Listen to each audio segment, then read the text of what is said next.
ओम नमो भगवते वासुदेवाय।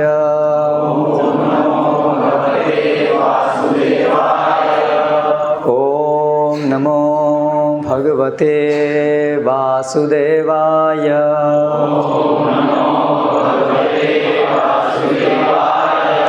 ओम नमो भगवते वासुदेवाय।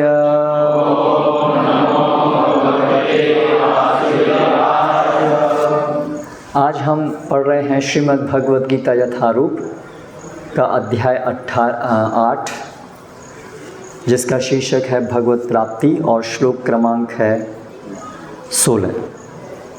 यहाँ पर बोर्ड के ऊपर लिखा है आ ब्रह्म भुवनात् ब्रह्मलोक तक। ओके, पहले मैं आ ब्रह्म भुवनाल्लोकाः पुनरावर्तिनो अर्जुन मामुपेत्य तु कौन्तेय पुनर्जन्म न विद्यते। आ ब्रह्म भुवनात् ब्रह्मलोक तक। लोकाः सारे लोक। पुनः फिर। आवर्तिनः लौटने वाले। अर्जुन हे अर्जुन। माम मुझको। उपेत्य पाकर। तू लेकिन। कौन्तेय हे कुंती पुत्र। पुनः जन्म पुनर्जन्म न कभी नहीं। विद्यते होता है। अनुवाद एवं तात्पर्य द्वारा कृष्ण कृपा मूर्ति श्री श्रीमद् अभय चरणारविंद भक्ति वेदांत स्वामी श्रील प्रभुपाद इस्कॉन के संस्थापकाचार्य। इस जगत में सर्वोच्च लोक से लेकर निम्नतम सारे लोक दुखों के घर हैं, जहाँ जन्म तथा मरण का चक्कर लगा रहता है।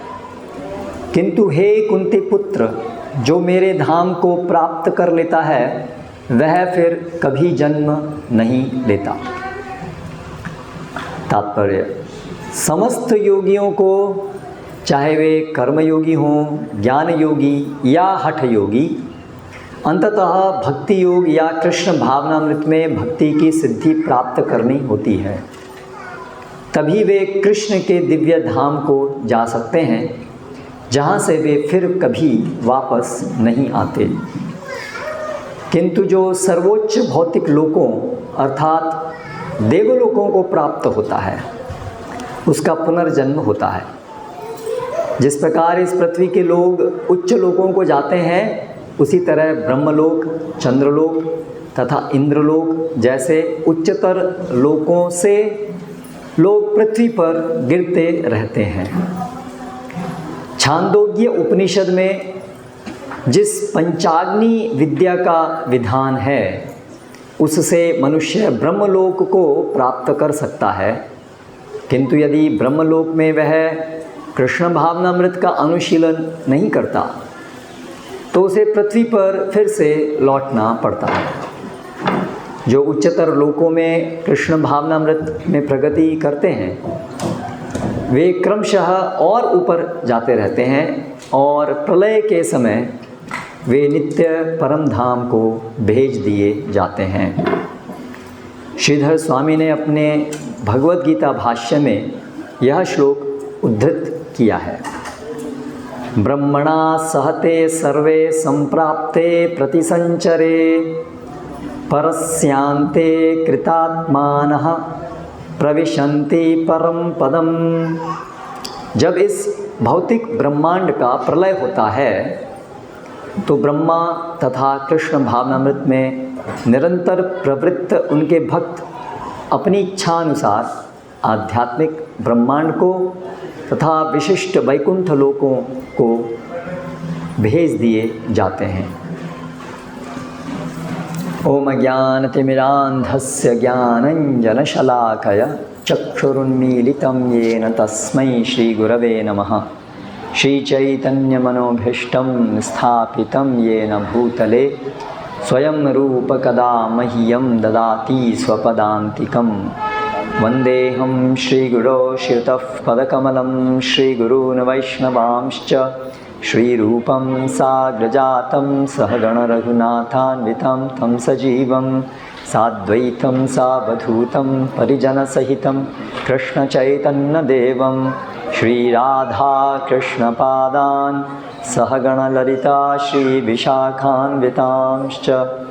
जय श्रीकृष्णचैतन्य प्रभु नित्यानन्द श्री अद्वैत गदाधर श्रीवासादि गौरभक्तवृन्द। हरे कृष्णा कृष्ण कृष्ण हरे हरे, हरे राम राम राम हरे हरे। ब्रह्म भुवनाल्लोकाः पुनरावर्तिनो अर्जुन मामुपेत्य तो कौन्तेय पुनर्जन्म न विद्यते। इस जगत में सर्वोच्च लोक से लेकर निम्नतम सारे लोक दुखों के घर हैं, जहाँ जन्म तथा मरण का चक्कर लगा रहता है। किंतु हे कुंती पुत्र, जो मेरे धाम को प्राप्त कर लेता है वह फिर कभी जन्म नहीं लेता। इस 8वें अध्याय में भगवान श्री कृष्ण इस भौतिक जगत से परे जाने के विज्ञान को बता रहे हैं।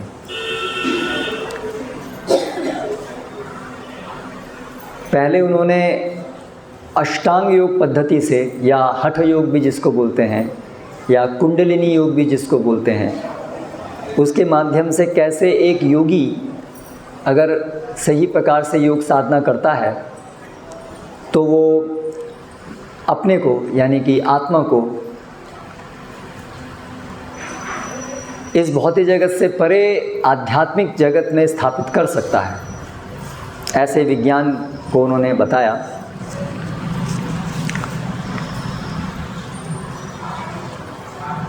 और फिर उसके अंत में उन्होंने बताया कि जो सदैव मेरा स्मरण करता है, जो मेरी शरण लेता है, यानी भगवान श्री कृष्ण की शरण लेता है, वो इस सरल पद्धति से, भगवान की शरण लेने रूपी सरल पद्धति से, भक्ति के बल के आधार पर वो भगवत धाम प्राप्त करता है। केवल आध्यात्मिक जगत ही नहीं, बल्कि आध्यात्मिक जगत के अंतर्गत जो सर्वोच्च स्थान है, गोलोक, वृंदावन या वैकुंठ लोक जो हैं अलग अलग, जहाँ व्यक्तिगत रूप से भगवान के साथ हमें रहने को मिलता है, उनकी सेवा करने का अवसर मिलता है नित्य रूप से, ऐसे धाम को वो प्राप्त कर सकता है यदि वो अनन्य चेता सततम, अनन्य रूप से वो अगर भगवान का चिंतन करता है, भगवान की भक्ति सेवा के माध्यम से। तो ऐसा करने पर क्या फल प्राप्त होता है? मामुपेत्य पुनर्जन्म दुखालयम अशाश्वतम। यदि कोई ऐसा कर पाता है, आध्यात्मिक जगत में जा पाता है, तो फिर उसको पुनः इस भौतिक जगत में नहीं आना पड़ता है। जो भौतिक जगत भगवान यहाँ बताएं दुखालयम है, अशाश्वतम है, जो दुख का घर है और जहाँ पर अनित्यता है, जहाँ पर जीवन अनित्य है, जहाँ पर शरीर प्राप्त होगा वो शरीर मरेगा, और जो भी चीज़ हम प्राप्त करेंगे वो सब एक दिन समाप्त हो जाएगी। ऐसा ये जगत का स्वभाव है। और दुख अपने आप बिना प्रयास किए, बिना इच्छा किए आते ही रहते हैं। ऐसा ये स्थान है भौतिक जगत। उस भौतिक जगत में दोबारा उस व्यक्ति को नहीं आना पड़ेगा जो आध्यात्मिक जगत में अपने को स्थानांतरित कर देता है। और इसके विपरीत जो स्थानांतरित नहीं कर पाता है, जो आध्यात्मिक प्रगति करके अपने को आध्यात्मिक जगत में स्थानांतरित नहीं कर पाता है, उसको क्या प्राप्त होता है? पुनर्जन्म प्राप्त होता है। और ये पुनर्जन्म किस किस को प्राप्त होता है? इस भौतिक जगत में चाहे कोई ब्रह्मलोक से लेकर के पाताल लोक तक सबको पुनर्जन्म प्राप्त होता है। जो कोई भी भगवान की शरण ग्रहण नहीं किए पूर्ण रूप से, उन सभी की यही स्थिति होती है। उन सभी को पुनर्जन्म भुगतना पड़ता है। उन सबको बार बार इस भौतिक जगत के अंदर जन्म मृत्यु के चक्र में फंसे रहना पड़ता है। तो ये दो चीज़ का पार्थक्य भगवान यहाँ पर दिखा रहे हैं। एक है ऐसी स्थिति जहाँ जाने के बाद पुनर्जन्म नहीं होता, और दूसरी ऐसी स्थिति जहाँ बार बार पुनर्जन्म होता है। ये विषय है इस अध्याय का मुख्य रूप से। तो ये जो पुनर्जन्म है ये बड़ा महत्वपूर्ण विषय है सभी के लिए समझने के लिए। पुनर्जन्म होता है या नहीं होता है? पहले तो यही प्रश्न है, पुनर्जन्म होता है या नहीं होता है? तो संसार भर में अलग अलग लोग हैं, उनके इस विषय को लेकर बहुत अलग अलग विचार हैं पुनर्जन्म को लेकर के। और इस एक विषय के ऊपर अलग अलग विचार के कारण लोगों की जीवन शैली, लोगों की संसार के प्रति सोच, तो अलग अलग हमारी जो वैदिक संस्कृति है, शास्त्रों में तो बहुत स्पष्टतः उल्लेख है। जैसे हम यहाँ देख रहे हैं भगवद गीता के अंदर भगवान श्री कृष्ण स्वयं बता रहे हैं कि कैसे पुनर्जन्म होता है सबका, लेकिन एक तरीका है जिससे कि पुनर्जन्म नहीं हो। लेकिन पिछले लगभग 2000 साल से जब से क्रिश्चियनिटी शुरू हुई, तो क्रिश्चियनिटी में भी जो मुख्य धारा है उसके अंतर्गत तो यही विचार है कि पुनर्जन्म होता है कि नहीं होता है। क्रिश्चियनिटी के अनुसार नहीं होता है। तो उनके अनुसार यही एक जन्म है जिसमें हम अभी हैं, और इस जन्म के उपरांत एक और जन्म होगा। दो हैं वहाँ, एक ये वाला जन्म है और इसके बाद एक और जन्म है, और उसके बीच में एक डे ऑफ जजमेंट है, एक क़यामत का दिन है। तो ये जितने भी अब्राहमिक रिलीजन्स हैं जिनका उद्गम जो है वो अब्राहम कॉमन, उनका एक ही जगह से उत्पादन हुआ है, इस्लाम और क्रिश्चियनिटी। तो उन दोनों के अंदर ये मान्यता है कि एक ये वाला जन्म है, फिर क़यामत यानी डे ऑफ जजमेंट जिसमें कि निर्णय होगा, और उस निर्णय के बाद फिर अगला जो होगा वो या तो स्वर्ग होगा या तो नरक होगा, और वो स्वर्ग में जो जाएगा हमेशा स्वर्ग में रहेगा, और जो नरक में जाएगा वो हमेशा नरक में रहेगा। करेक्ट? तो इस प्रकार से पुनर्जन्म बार बार नहीं होता, बस एक ये है और एक और, दैट्स इट।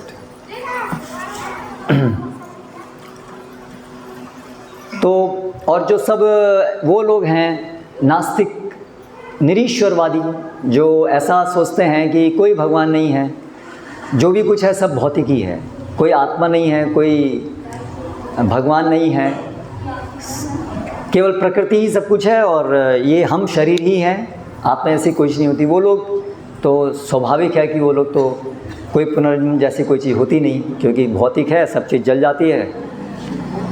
तो एक बहुत बड़े लोग संख्या वर्ग ऐसा है, निरीश्वरवादी हैं, जो इस प्रकार से विचार रखते हैं। तो हम देखते हैं कि जो लोग वास्तव में पुनर्जन्म को, यदि पुनर्जन्म पे विश्वास रखते हैं, तो आज के परिप्रेक्ष्य में देखें तो हिंदू वर्ग जो है, जो अपने को हिंदू मानते हैं, तो वो लोग सामान्य रूप से विश्वास करते हैं कि पुनर्जन्म है। बौद्ध अनुयायी जो हैं वो भी सैद्धांतिक रूप से मानते हैं कि पुनर्जन्म है। जैन लोग भी सैद्धांतिक रूप से मानते हैं कि पुनर्जन्म है, और बाकी लोग जो हैं वो नहीं विश्वास करते हैं। लेकिन जो हिंदू लोग हैं, या इवन जो बुद्धिस्ट लोग हैं, या इवन जो जैन लोग हैं, पुनर्जन्म में विश्वास रखते हैं, तो जो भी पुनर्जन्म में विश्वास रखते हैं, तो कहीं ना कहीं उनके दर्शन में ये बात मुक्ति की बात आती है कि पुनर्जन्म है, और पुनर्जन्म से फिर निकलना भी, ये कंसेप्ट भी कहीं ना कहीं आता है। हरे कृष्णा। क्या चाहिए आपको बच्चों को? क्लास हो रही है तो बीच में नहीं, पहले शुरू में आना चाहिए ना।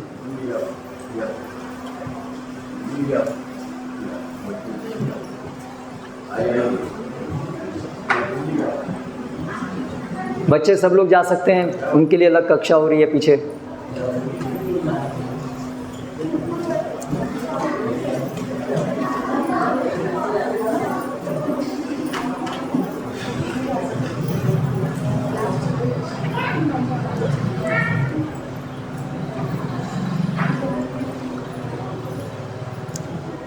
तो जो भी पुनर्जन्म को मानते हैं तो कहीं ना कहीं उनके अंदर ये दर्शन भी है कि इस पुनर्जन्म को रोकना है। लेकिन अगर हम देखें हिंदू समाज की बात करें तो उसमें सब लोग से आप पूछिए कि पुनर्जन्म होता है तो बोलेंगे हाँ होता है। लेकिन वो जीवन जिस प्रकार से जीते हैं, क्या पुनर्जन्म को रोकने के लिए वो कुछ भी कर रहे हैं गंभीरता से? कुछ नहीं कर रहे हैं। पुनर्जन्म का मतलब है कि हमारा जन्म किसी भी योनि में हो सकता है। अच्छा, ऐसे भी कुछ लोग हैं जो इस प्रकार का मत रखते हैं कि पुनर्जन्म होता है लेकिन वो मनुष्य हमेशा मनुष्य ही बनेगा। ये भी एक नवीन वर्ग है।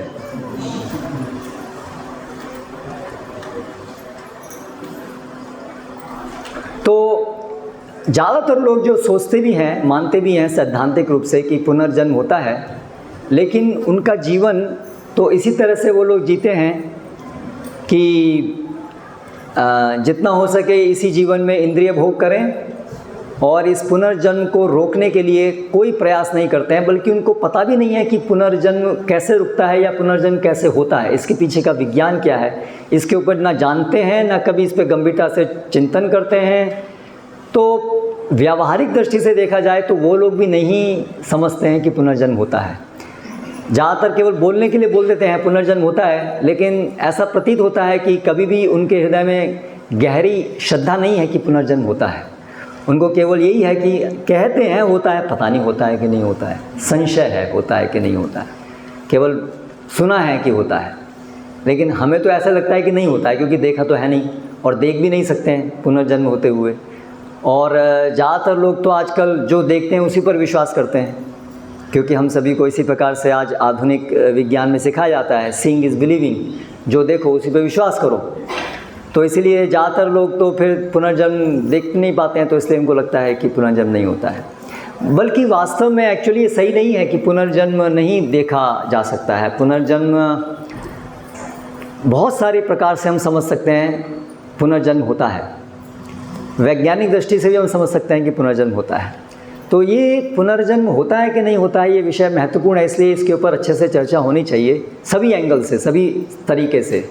क्योंकि अगर हमारा ये समझ हो गई, विश्वास कि पुनर्जन्म होता है, तो हमारा जीवन बदलेगा। तो कैसे एक सामान्य व्यक्ति कैसे समझ सकता है कि पुनर्जन्म होता है? क्या क्या तरीका है जानने का, पुनर्जन्म होता है कैसे समझ सकते हैं? पहली बात तो ये है कि ऐसी बहुत सारी घटनाएं हैं जिसमें लोगों को अपने पूर्व जन्म का स्मरण होता है।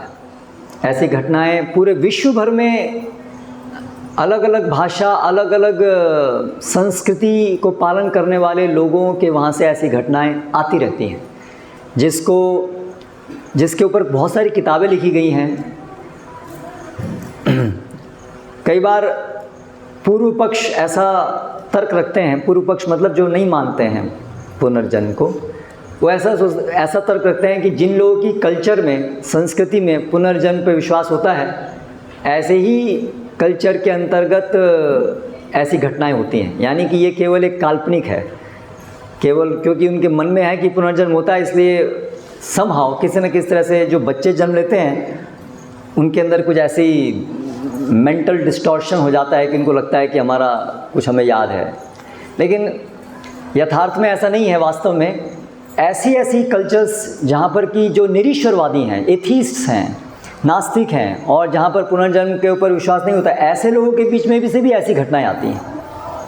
और इन घटनाओं को वैज्ञानिकों ने पढ़ा है, स्टडी किया है, जिन लोगों का खुद विश्वास नहीं है पुनर्जन्म के ऊपर, ऐसे लोगों ने ऐसी घटनाओं के ऊपर स्टडी किया है।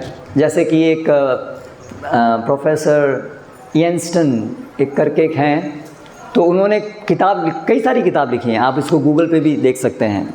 इंटरनेट के ऊपर बहुत सारा ये मटेरियल है, उपलब्ध है रीबर्थ के ऊपर, पुनर्जन्म के ऊपर। इयन स्टीवेंसन उनका नाम है।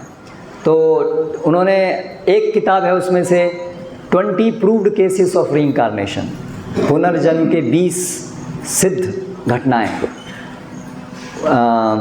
ऐसी बहुत सारी किताबें हैं। एक गीता प्रेस की भी एक किताब है पुनर्जन्म की घटनाओं के ऊपर, अलग अलग जगह से, लगभग पिछले कई 100-150 साल के अंदर की कई सारी घटनाओं का।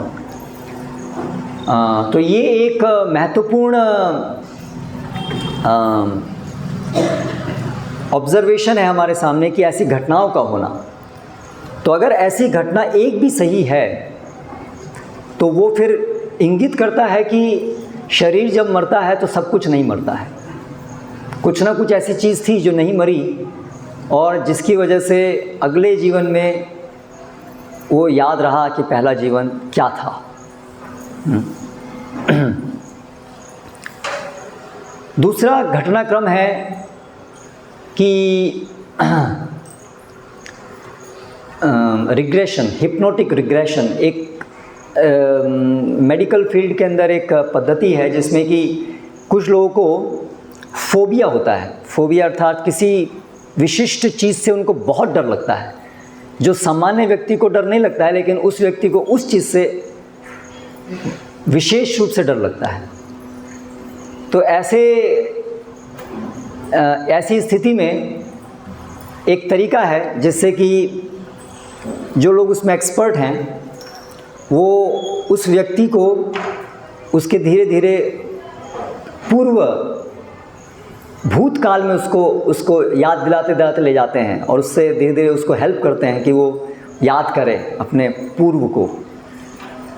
और ऐसे में ये देखने में आया है कि जिसको जिस चीज़ से वो डर होता है, तो पूर्व समय में कहीं ना कहीं उसके जीवन में ऐसी घटना घटी है जो कि पूर्व जन्म की भी होती है। इस जन्म की नहीं, ज़्यादातर पूर्व जन्म की हो, क्योंकि इस जन्म की तो याद रहती है, लेकिन पूर्व जन्म की घटना ऐसी होती है जिसमें उसकी मृत्यु उस वजह से हुई हो या बहुत बड़े इंजरी उसको हुई हो जिस वजह से उसको उस चीज़ से डर होता है। जैसे एक घटना है, एक व्यक्ति को पानी से हमेशा बहुत डर लगता था और उसके लिए बहुत परेशान था वो। कहीं भी स्विमिंग पूल है, कहीं भी पानी भरा हुआ है, उससे उसको बहुत डर लगता था। तो जब उसका ये हिप्नोटिक रिग्रेशन किया गया तो ये पाया गया कि वो जो है पूर्व जन्म में एक पनडुब्बी का चालक था और उसकी मृत्यु पनडुब्बी में, वो कुछ पानी अंदर घुस गया था और उस पानी में वो सफोकेशन होकर के उसकी मृत्यु हुई थी। तो ये एक दूसरा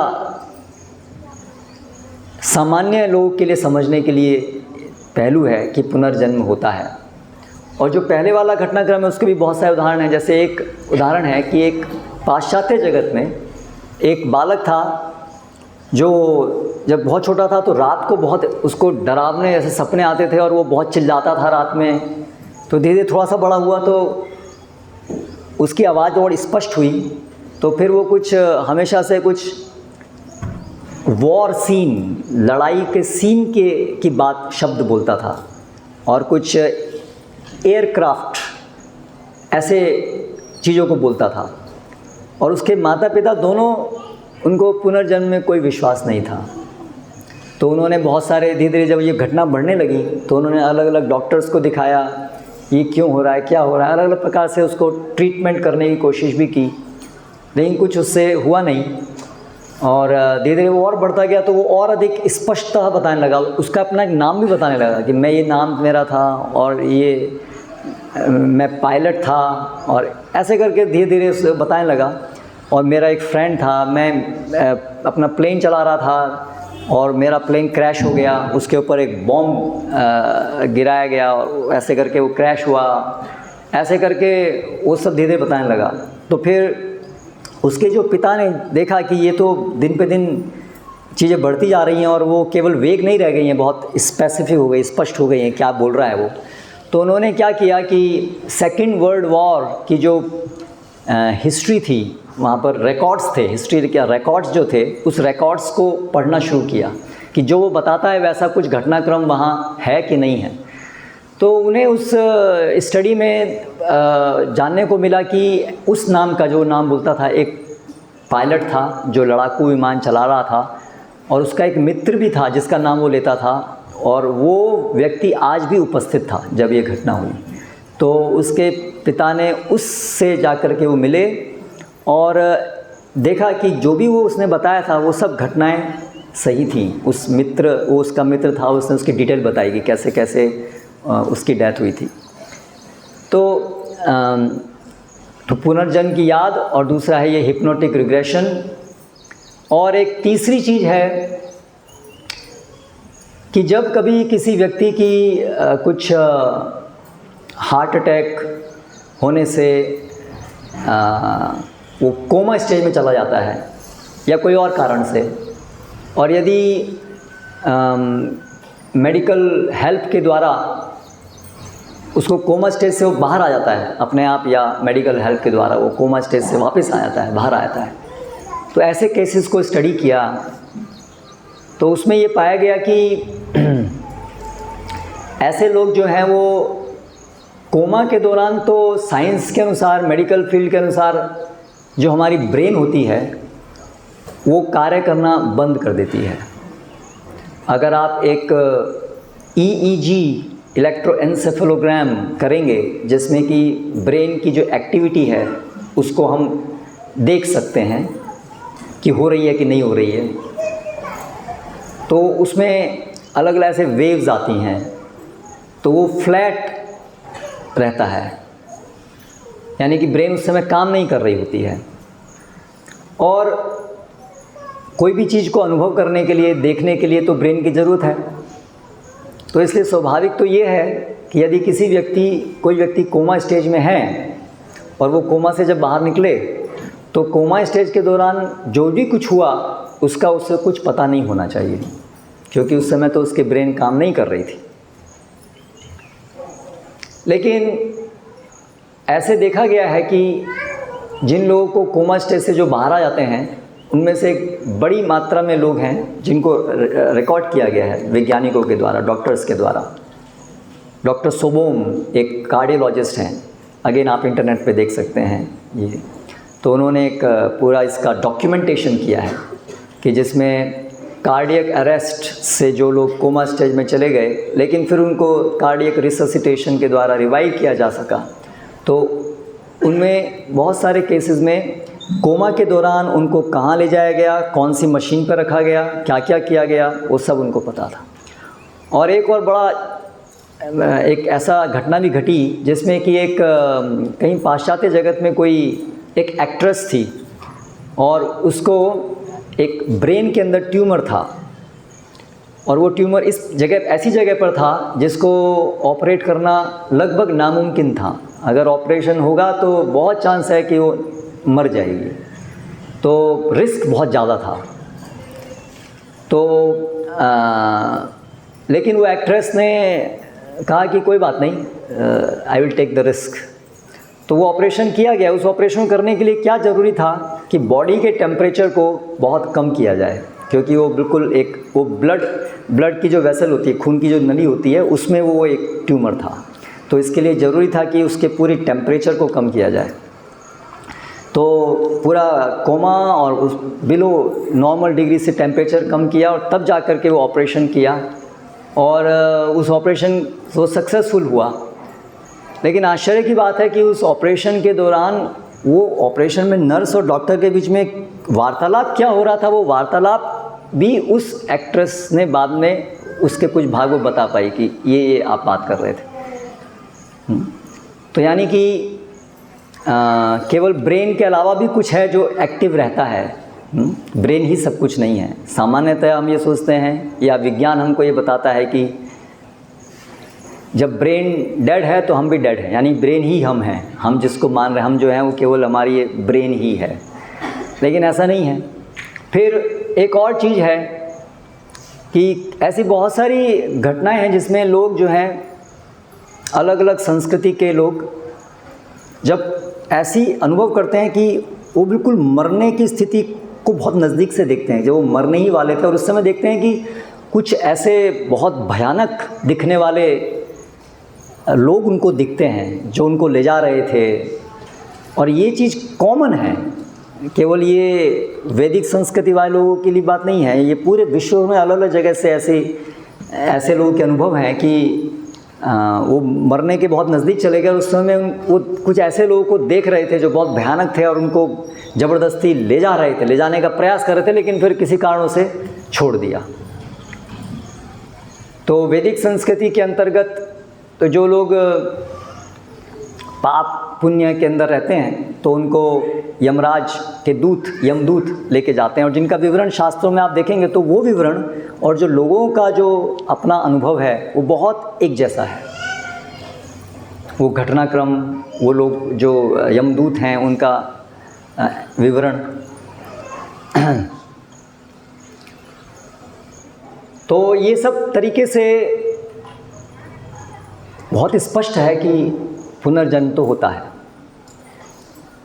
और जो और अधिक बुद्धिमान हैं, दर्शन की दिशा से शास्त्रों को समझते हैं, शास्त्रों के प्रमाण को समझते हैं, उनके लिए तो सबसे बड़ा प्रूफ क्या है पुनर्जन्म का। हम हर चीज़ का प्रूफ मांगते हैं ना, तो पुनर्जन्म का प्रूफ क्या है। तो जो लोग थोड़ा फिलॉसफिकली दार्शनिक दृष्टि से उन्नत हैं वो समझ सकते हैं कि शास्त्रों का वचन है कि पुनर्जन्म होता है, इसलिए ये अपने आप में प्रूफ है। क्योंकि शास्त्र जो हैं वो सामान्य व्यक्ति के द्वारा दिया गया ज्ञान नहीं है। शास्त्र स्वयं इस सृष्टि को बनाने वाले यानी भगवान या ईश्वर या परमात्मा, उनके द्वारा दिया गया ज्ञान है। जिस तरह से एक माँ किसी भी जो उसका बच्चा है उस बच्चे को बताने के लिए कि कौन उसकी माँ है, वो खुद अपने आप में प्रमाण है। एक माँ के वचन कि वो उसकी माँ है किसी बच्चे की जिसको उसने जन्म दिया है, उसके अपने वचन ही उसका प्रमाण है कि वो उसकी माँ है, और अन्य प्रमाण की आवश्यकता नहीं है। क्योंकि इस विषय में, जन्म देने के विषय में, क्योंकि जननी ही वो है, उसमें यही अपने आप में प्रमाण है कि वो इसको सिद्ध बताए कि मैं उसकी माँ हूँ, दैट्स इट। क्योंकि उसने जन्म ही दिया है। तो उसी प्रकार से भगवान मतलब जिसने जन्म दिया है हम सभी को, जिसने सृष्टि को जन्म दिया है। तो इसलिए सृष्टि के विषय में कि सृष्टि कैसे बनी, क्यों बनी, इसके विषय में भगवान का अपना वचन ही प्रमाण है। इसके लिए हमें और कोई प्रमाण की आवश्यकता नहीं है, और कोई प्रमाण इसमें काम भी नहीं कर सकता है। जो हमारी इंद्रियों के दायरे के अंदर की चीज़ें हैं उसमें तो अन्य प्रमाण भी काम कर सकते हैं, जैसे आँखों से देखना या अन्य इंद्रियों से अनुभव करना, वो प्रमाण भी काम करते हैं। लेकिन जो इंद्रियों के परे के विषय हैं उसमें तो ये प्रमाण काम ही नहीं करेंगे।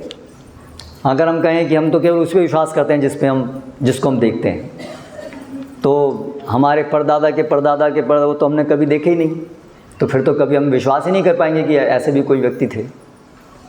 तो हमारी तो देखने की क्षमता तो बहुत छोटी है, लेकिन सच्चाई तो उसके बाहर भी है।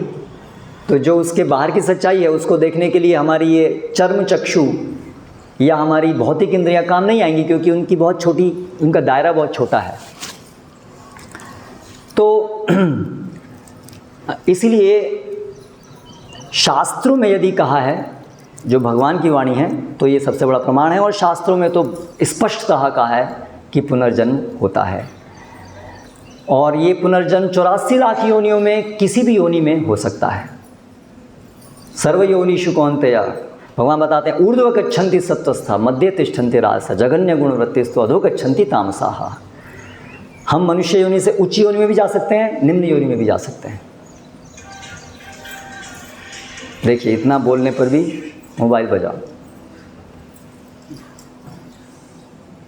ये चीज़ अचिंत्य है, शास्त्र भी अचिंत्य है और ये भी विषय अचिंत्य है। इतना बोलने पर भी ये होता ही है। तो 84 लाख योनियों में हम कहीं भी आ सकते हैं। तो बड़ा चिंता का विषय है, हम सभी को बहुत ध्यान से इस बात को सुनना चाहिए। अगर आप लौकिक प्रमाण के आधार पर देखें जो मैंने आपको भी बताया, और या तो आप शास्त्र प्रमाण में, दोनों प्रमाण के अनुसार आप देखें तो पुनर्जन्म तो होता है, और पुनर्जन्म किसी भी योनि में हो सकता है। तो यानी कि हम कभी कुत्ता बिल्ली थे, कभी हम इंद्र भी थे, कभी ब्रह्मा भी थे, है ना, कीड़ा भी थे, पक्षी भी थे, और भविष्य में भी ऐसे होंगे। तो जब हम किसी जानवर को देखते हैं तो हमको बहुत दया आती है कि कैसे इसका जीवन है। हाँ, कभी आप देखिए कुत्ते कुछ होते हैं, उनको बहुत जो पालतू कुत्ता नहीं है उसकी ज़िंदगी तो बहुत ख़राब है ना। कुछ कोई खाने को नहीं मिलता है, उसको सब फटकारते रहते हैं। पक्षी भी होता है तो खाते खाते अपनी गर्दन घुमाता रहता है, क्योंकि उसको हमेशा डर लगा रहता है कि कभी कोई मारने नहीं आ जाए, ढंग से खा नहीं सकता शांति से बैठ के। लेकिन हम सबकी भी वही स्थिति है, हम भी वो भी बनेंगे कुछ ना कुछ। तो अभी अगर वास्तव में हम इस बात को समझ रहे हैं तो हमें तो इस जीवन को बहुत गंभीरता से लेना चाहिए, क्योंकि हमारे शास्त्रों में तो मार्ग दिया है जिस मार्ग के द्वारा हम इस पुनर्जन्म के चक्कर से बाहर निकल सकते हैं। और बाहर निकल के जाएंगे कहाँ वो भी पता होना चाहिए, नहीं तो बाहर निकलेंगे क्यों जब पता ही नहीं कि जाना कहाँ है उसके निकल करके। तो ये जानकारी भी होनी चाहिए कि पुनर्जन्म रुक सकता है, और रुकने के बाद क्या होगा। ये सब महत्वपूर्ण प्रश्न हैं जो मनुष्य जीवन में हमें सीखने चाहिए, सिखाने चाहिए। तो शास्त्रों से हम समझते हैं, भगवद गीता से, कि शरीरम यदवाप्नोति यच्चापि उत्क्रामतीश्वरः गृहीत्वा एत अनिसन्याति वायुर्गंधानि वाशयात्। आत्मा के दो प्रकार के शरीर होते हैं, एक सूक्ष्म शरीर और एक स्थूल शरीर। जो भी हम जीवन भर इच्छाएं करते हैं, या जो भी हम जीवन में उन इच्छाओं को पूरा करने के लिए कर्म करते हैं, उन कर्मों का एक प्रतिफल बनता है, उन इच्छाओं का एक प्रभाव बनता है, जो हमारे सूक्ष्म शरीर में, या जिसको अंतःकरण भी कहते हैं, मन बुद्धि अहंकार का बना हुआ, उसमें जाकर के वो संचित रहता है। उसका एक संस्कार, इम्प्रेशन वो अंतःकरण में संचित रहता है, बीज की तरह से। जैसे एक पेड़ पे फल लगता है, फल में फिर बीज होता है, और वो बीज के अंदर एक और वृक्ष बनने का डिज़ाइन होता है। उस बीज को जहाँ पर सही अवस्था मिली, पानी और सब कुछ, तो अंकुरित होकर के एक और पेड़ बन जाएगा। उसी प्रकार से हम जीवन में जो कुछ भी करते हैं वो सब इकट्ठा होते होते हमारी मृत्यु के समय पर मिल करके एक प्रकार का बीज बनता है। उस बीज के द्वारा अगला शरीर हमारा निर्धारित हो जाता है, क्योंकि बीज बनना मतलब उसमें डिज़ाइन है अगले योनि का। और फिर जो पूरी वैश्विक व्यवस्था है, गवर्नमेंट, यूनिवर्सल गवर्नमेंट है, उसके अलग अलग अधिकारी हैं जो सब ये साक्षी होते हैं कि हमने क्या किया, और उसके अनुसार वो प्रतिफल देते हैं कि आपने ये किया, उसका ये प्रतिफल है। और वो प्रकृति के नियमों के द्वारा वो हमारे अंतःकरण में रहता है। और फिर उस बीज के द्वारा, बीज के अनुसार वो जो अधिकारी गण हैं, देवी देवता गण हैं, यमराज हैं, मुख्य कार्य उनका है, तो वो फिर उस बीज के अनुसार हमें अगले एक माता के गर्भ में स्थानांतरित करते हैं। जिस प्रकार की हमने इच्छाएं की, जिस प्रकार के हमने कार्य किए, उसके अनुसार हमें एक अगली माँ मिलती है और माता पिता मिलते हैं, और उसके अनुसार फिर हमारी अगली योनि बनती है। और कब तक ये चलता रहेगा? जब तक भी हम इस भौतिक जगत में सुखी रहने का इंद्रिय भोग करके प्रयास करते रहेंगे, तब तक हमें कर्म का फल हमारा बनता जाएगा। और कर्म का फल जब तक बनता जाएगा, तब तक उस फल को भुगतने के लिए हमें ये शरीर मिलते जाएंगे। इसलिए ये एक कर्म चक्र है जिसमें हम सब फंसे हुए हैं। अनगिनत समय से, अनगिनत योनियों से हम लोग निकले हैं और ऐसे ही आते जाएंगे। इसका कोई अपने आप से अंत नहीं होने वाला। भगवान की सृष्टि निरंतर चलती रहती है। सृजन होता है, प्रलय होता है, सृजन होता है, प्रलय होता है, लेकिन ये जीव इसमें निरंतर ऐसे ही फंसा रहेगा जब तक वो वापस भगवान की तरफ अपने को नहीं मोड़ता है, इस जन्म मृत्यु के चक्र से निकलने की इच्छा और उसके अनुरूप प्रयास नहीं करता है, तब तक वो जन्म मृत्यु के चक्र में फंसा ही रहेगा। तो अगर हमें इससे निकलना है तो क्या करना होगा? तो शास्त्रों में उसके लिए अलग अलग मार्ग बताए हैं। जैसे मैंने आपको अभी थोड़ी देर पहले बताया, पतंजलि योग साधना है, अष्टांग योग, हठ योग, ज्ञान मार्ग है मुक्ति के लिए, इंद्रिय संयमन। कोई भी वास्तविक योग पद्धति जो शास्त्र के अनुसार है, यानी कि जो अधिकृत है, उसमें इंद्रिय संयमन, मन का संयमन तो केंद्र में है ही।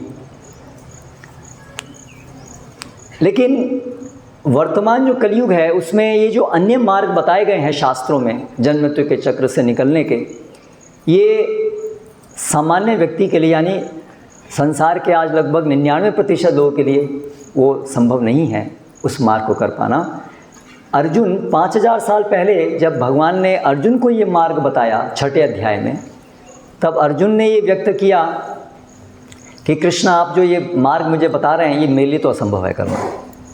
तो इससे हम समझ सकते हैं कि सामान्य व्यक्ति के लिए, यानी हम सभी के लिए वो योग मार्ग, क्योंकि उसमें तो केवल ब्रह्मचर्य ही रहना होगा, वो वैवाहिक जीवन वालों के लिए तो है ही नहीं। वो उसमें एकांत में जाना होगा, एकांत में जाकर के मृगछाल के ऊपर बैठ कर के और ध्यान करना होगा। आज हम लोगों को ध्यान 5 मिनट, तुम कक्षा में आधा घंटा एक ध्यान से नहीं बैठ सकते, वहाँ पर कई हजार साल तक ध्यान करना है और वो भी एकांत में जा कर के बैठना है। तो हम तो इतने डरे रहते हैं एकांत में, वहाँ कहाँ बैठेंगे, संभव नहीं है ये सब चीज़ें। तो इसीलिए कलयुग में तो वो सब संभव नहीं है। इसलिए शास्त्रों में जो बताया गया है कि कलयुग के अंदर, वो सभी युग के अंदर उपाय है, लेकिन कलयुग के अंदर वही केवल उपाय है जन्म मृत्यु के चक्र से निकलने का, वो है सीधे सीधे भगवान की शरण ग्रहण करना। बाकी सब तरीके इनडायरेक्ट तरीके हैं, उसमें अपने को इंद्रिय संयमन करके धीरे धीरे आध्यात्मिक प्रगति करना है, लेकिन अंत में तो उन माध्यम से भी अंत में तो यहीं आना है, भगवान की शरण में ही।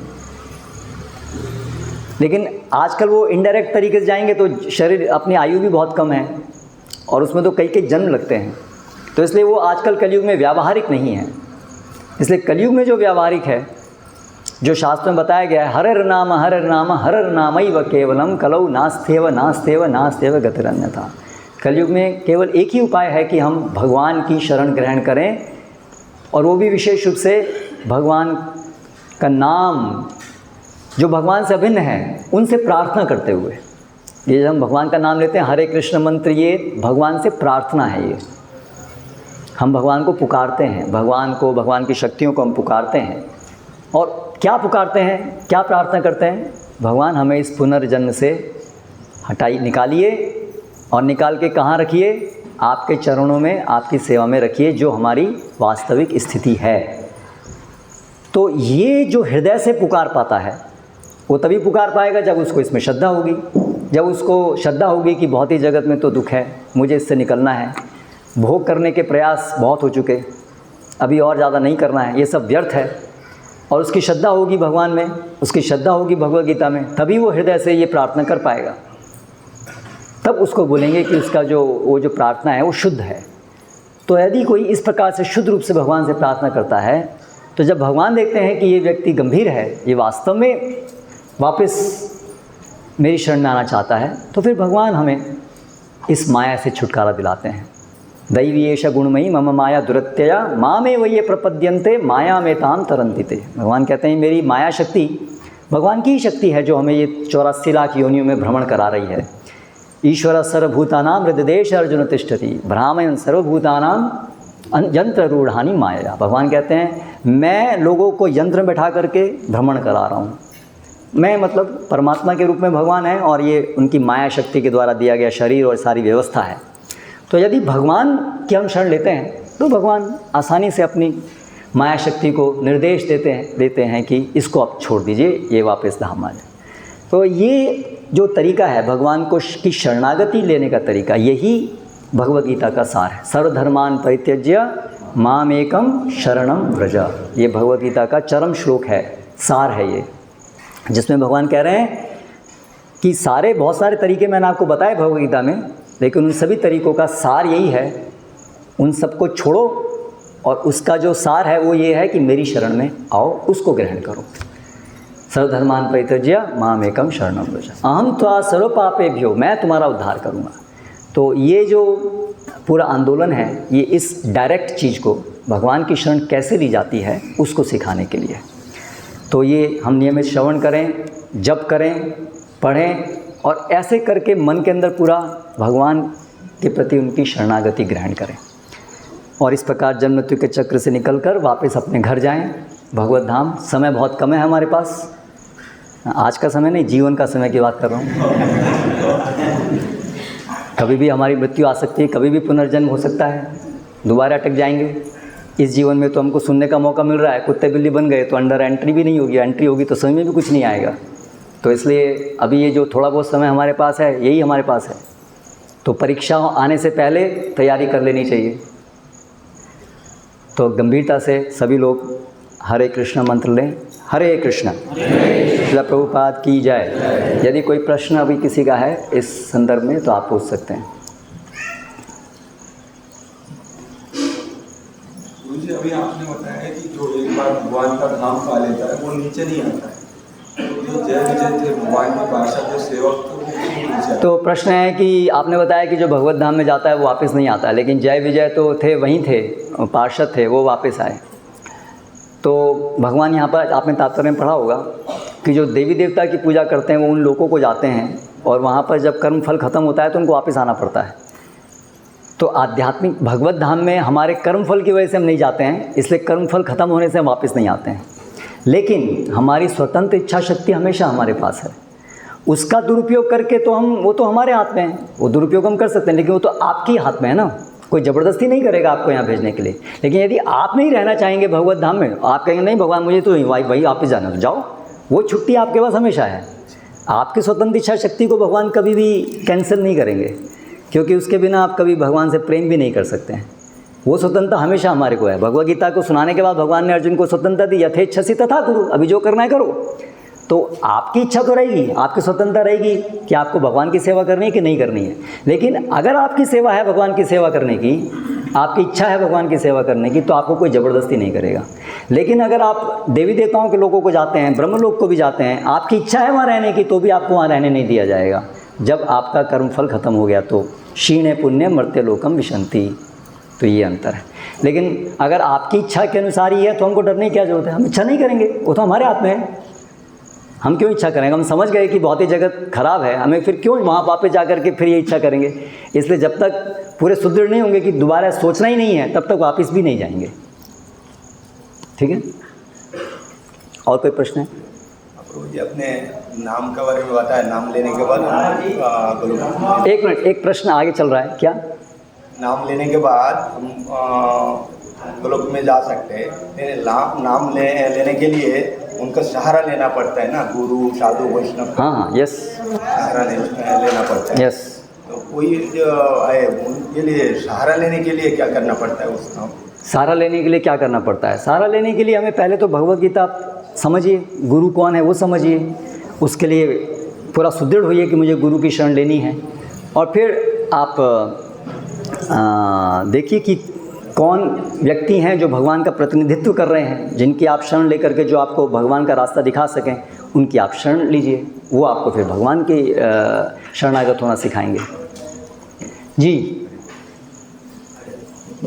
माया से कैसे छुटकारा पाएंगे? एक मिनट पहले ये पूछना है कि ब्रह्मा विष्णु महेश ये तीनों एक ये तीनों ही एक है, मतलब नाम अलग अलग है? नहीं, ऐसा तो नहीं है। ब्रह्मा एक आरती में आता है, आरती में तो कुछ भी आता है, हम यहाँ तो शास्त्र के अनुसार बात कर रहे हैं। जो आरती आती है उसमें ब्रह्मा विष्णु महेश तीनों एक और हनुमान जी का साथ में, क्या मैं उनमें भगवान विष्णु को ही देखता हूँ, मतलब तीनों रूपों में। मैं अपने आप को बता रहा हूँ, शंकर को जल चढ़ा रहा हूँ तो भी वो कृष्ण है, और कृष्ण को पूजा हूँ तो वो शंकर है। मतलब मेरा स्वयं का अनुभव है। आपके अनुभव का क्या महत्व है? हम लोग तो सब अभी सब अंधकार में हैं। हमारे अनुभव को लेकर के गाड़ी नहीं चलेगी। भगवान ने नहीं बोला अर्जुन अभी तुम्हारे अनुभव के अनुसार काम करो। भगवान ने अर्जुन को बोला जो मैंने बताया उसके अनुसार काम करो। तो हमारे अनुभव के अनुसार हमें ये दिखता है, हमें वो दिखता है, उसका क्या महत्व है? हमारी अभी आँखें ही अंधी हैं और हम बोल रहे हैं मुझे तो ऐसा दिखता है वैसा दिखता है, उसका कोई औचित्य नहीं है। रामचरितमानस में या कहीं आया है कि शंकर को पूजेंगे तो राम प्रसन्न है, राम को पूजेंगे तो शंकर प्रसन्न है। मतलब मेरा आशा ये है कि हम शंकर को ही पूजना चाहते हैं और राम को ही पूजना चाहते हैं और कृष्ण को ही पूजना चाहते हैं। हम तीनों में भगवान विष्णु ही जो सर्वोपरि है उन्हीं में दर्शन करना चाहते हैं। तो इसमें आप अपना अनुभव बताएं। देखिए, ये एक बड़ी भ्रांत धारणा प्रचलित है पूरे हिंदू समाज में कि आप किसी को ही पूजिए, किसी को कुछ भी कीजिए, सब परिणाम तो एक जैसे होने वाला है ना। ये एक बड़ी प्रचारित भ्रांत धारणा है। और उदाहरण देते हैं, सारी नदियाँ तो अंत में सागर में ही गिरती हैं ना, लेकिन भगवान भगवद गीता में क्या बताते हैं? यान्ति देव व्रतान देवान पितॄन् यान्ति पितृव्रताः भूतानि यान्ति भूतेज्या मद्याजिनोपि यान्ति माम। जो देवी देवताओं की पूजा करते हैं वो देवी देवताओं के लोकों को जाते हैं, जो मेरी पूजा करते हैं वो मेरे धाम आते हैं। और अहम सर्वस्य प्रभवा मत्त सर्वम प्रवर्तते। भगवान कृष्ण बताते हैं सभी देवी, अहम आदिर ही देवानाम, सभी देवताओं के आदि भी भगवान श्री कृष्ण हैं। इसलिए सब एक ही नहीं है। ये एक बहुत बड़ी भ्रांत धारणा हिंदू समाज में जिसने पूरी भक्ति को ख़त्म कर दिया है कि सब एक है, किसी की पूजा कर लो। उस चक्कर में आज साईं बाबा भी लिस्ट में आ गए हैं, जो शास्त्रों में वर्णित ही नहीं है। क्योंकि जब किसी की पूजा करनी है तो कोई अपने पिताजी की पूजा कर रहा है, कोई अमिताभ बच्चन का मंदिर बना के बैठा हुआ है। क्योंकि अभी सब एक ही है तो फिर सब एक ही है, फिर कोई अपनी ही पूजा कर रहा है। तो इसलिए ये भ्रांत धारणा के कारण पूरे शास्त्रों के ज्ञान का नाश हो गया है। तो शास्त्रों में कहीं ऐसा नहीं है कि आप किसी की भी पूजा कर लो, एक ही है। सब एक प्रकार से सब भगवान हैं, क्योंकि सब भगवान की शक्तियां हैं। लेकिन इसका अर्थ ये नहीं है कि हम किसी की भी पूजा करेंगे उससे एक ही परिणाम होगा। कोई भी व्यक्ति है, उस व्यक्ति का बहुत बड़ा फैक्ट्री है, तो एक तरीके से हर जगह वो व्यक्ति ही है, क्योंकि जो भी फैक्ट्री है वो उस व्यक्ति की तो पैसे से है। लेकिन अगर आपको उस व्यक्ति से कुछ प्राप्त करना है तो उस व्यक्ति से मिलना होगा और उसके इच्छा के अनुसार करना पड़ेगा। आप उसके गार्ड के से मिल करके, गार्ड की सेवा करके वो प्राप्त नहीं कर सकते जो उस व्यक्ति से करेंगे। ठीक है, तो इसीलिए हमें अच्छे समझना चाहिए कि विष्णु कौन है, शिव कौन है, देवतागण कौन है। और हाँ, जो भी वास्तव में देवी देवता हैं, जो शास्त्र के अनुसार हैं, उनका सम्मान हम करें। लेकिन देवी देवता में और भगवान में अंतर है। भगवान है विष्णु या राम या कृष्ण।